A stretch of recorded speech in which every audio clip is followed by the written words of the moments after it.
Alright, guys, so the day has finally come. Um, I get to do my big review for A Girl with a Dragon Tattoo, and I just got back from seeing it tonight. It was like late night. Had to try and find time to actually go there. So I cut the last showing at 10. It got out about 1. It's about like 2:16 now. And I gotta definitely say, first of all, warning beforehand, I'm going to be doing a review for the American version first, and then the Swedish version first or second. After that, do a little bit of comparison and give my overall reviews over which one is better.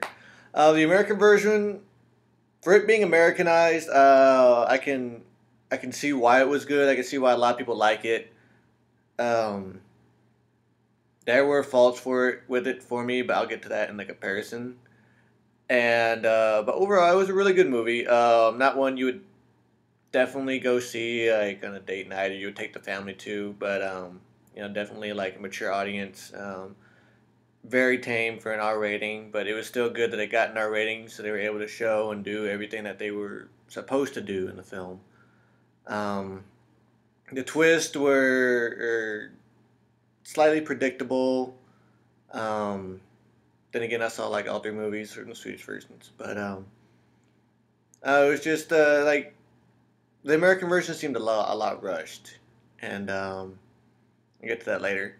Now the Swedish version. All right, I'm gonna be honest with you. I saw half of the Swedish version, and I'm not one of those people that gets tired of movies, but I only saw half of it, and then my Netflix just died on me.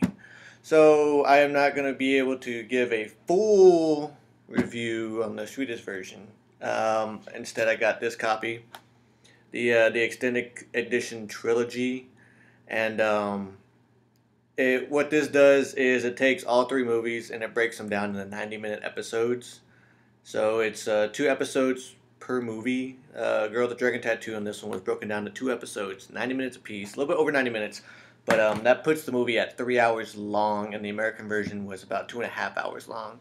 So that extra 30 minutes wasn't, wasn't just like filler stuff. It was more character driven and more story driven. So, but that's my review on that. And honestly, it was phenomenal. I'm not gonna try and hide it. I am totally biased towards the Swedish version, but mainly because they were able to do stuff more story driven and character driven, and adds toward the scene, and it's not just there just because it's there. Um, Yeah, now for this one, definitely, yeah, you have to do some reading. I wouldn't recommend watching the English dubbed because the English dubbed is totally horrible, the voice acting.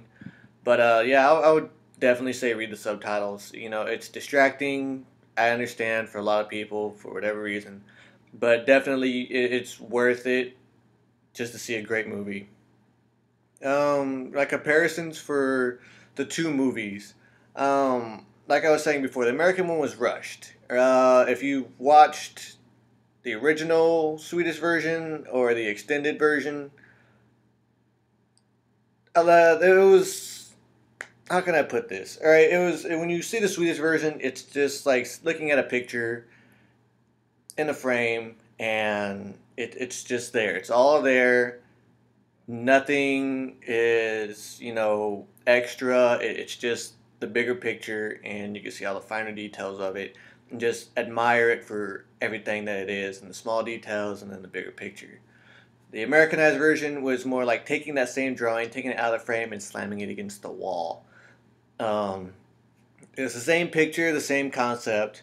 The but it had bleed-ins. It had a lot of material from the second movie happened in the first movie, and I'm gonna go ahead and spoil this a little bit for anyone who hasn't seen the second movie for the Swedish version, because the second movie in America is not due out till sometime next year, I think.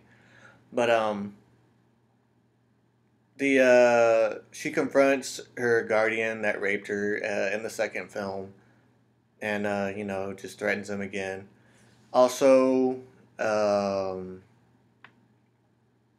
about the tattoo removal. That was during the second film, and I'm not going to give away what happens after that. But that was one of the bleed-ins that I happened to see. Um, the ending wasn't what I would have wanted for the American film. I mean, they took some concepts and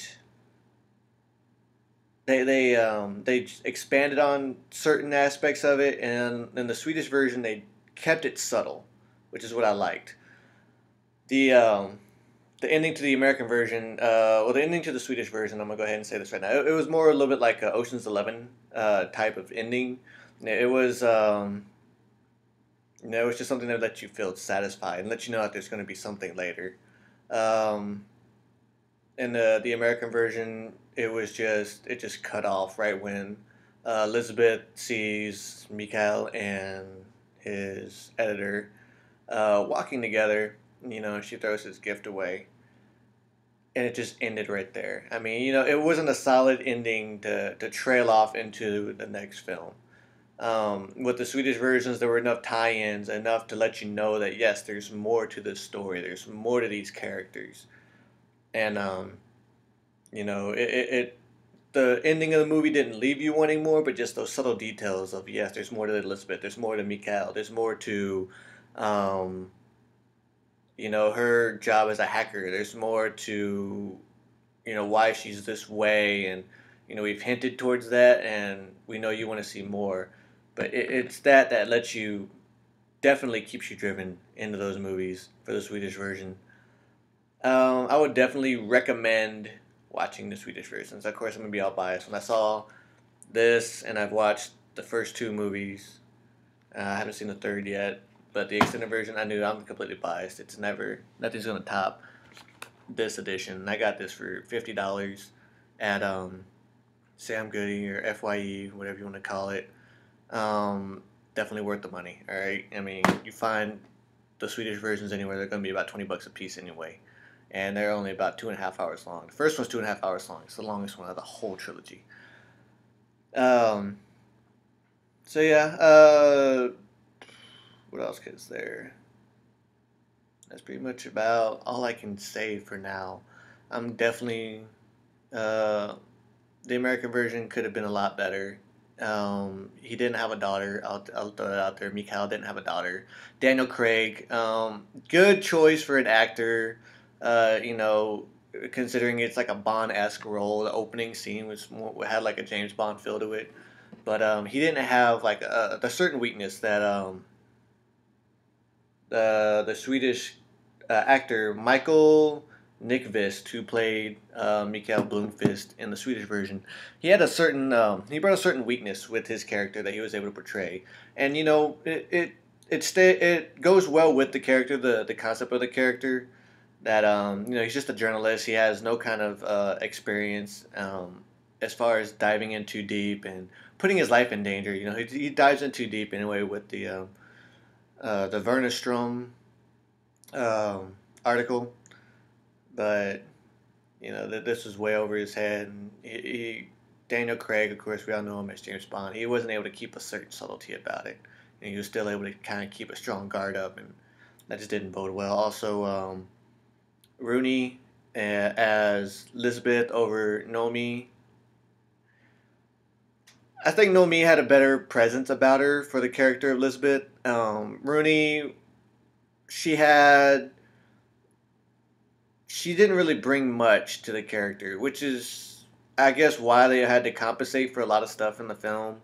Like the actors weren't able to portray certain aspects of their character just right, or didn't want to try and have the actors try and portray that, so they had to sit there and had to have these certain events play out ahead of time and change the dialogue up a little bit.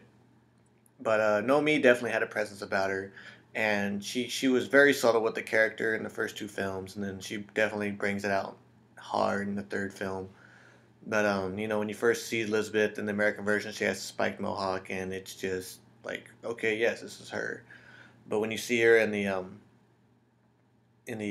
Swedish version, she actually has her hair kind of like parted over here, and it's more subtle. Her appearance is a lot more subtle in there, and because she's in a professional environment, and then you get to find out about her. You really truly get to see the badass that she is. Also, the Elizabeth and the American version, her hacker skills seem very messy and very limited. She had to have all these certain equipment and had to get into the place, and then so she could be able to do all her spy work from afar. When in the Swedish version, she actually had a program, Asphyxia. I'm pretty sure it's fictional, but it was called Asphyxia, and she was able to hack into Michael Bloomfist's computers, hack into to Eric, whatever his name, Werner Strom's computer. She did all her hacking from just that one program, and she didn't have to have like some special modem. She didn't have to have this kind of special gear. She was just her character was a lot better in the Swedish version. So I'm just gonna keep repeating that over and over again. That's my review. I would still go check out the American version. If you guys have already, then go check out the Swedish version. It's definitely worth the buy, worth the rent.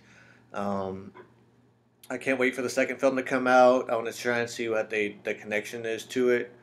They didn't show Elizabeth's mother. They didn't really touch too much on Elizabeth's father as they did in the Swedish one.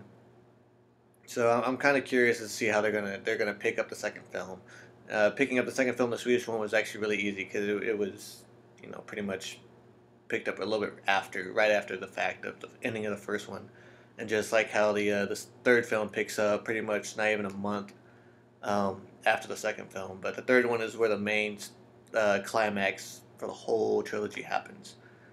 So I gotta see that build up, and hopefully they do a good job with this one. So thanks for checking out this review, guys. I hope it was helpful and informative. I'm gonna be doing a few more. Me and my sister, I'm gonna keep promoting this. Me and my sister are gonna be watching Hunger Games come the end of March. She's gonna do a review of the book, and I'm gonna do a review of the movie, and we're gonna do our comparisons on that. So, but yeah, look forward to that. Also, I'm probably gonna do a review for Girl Who Played with Fire, the Swedish version. I'm also going to do a review for Girl Who Kicked the Hornet's Nest, also the extended cuts, because I haven't seen all the extended cuts yet, but they're definitely a fan favorite if you're a big fan of the movies. So yeah, thanks a lot, guys. Look out for my next video, and take care.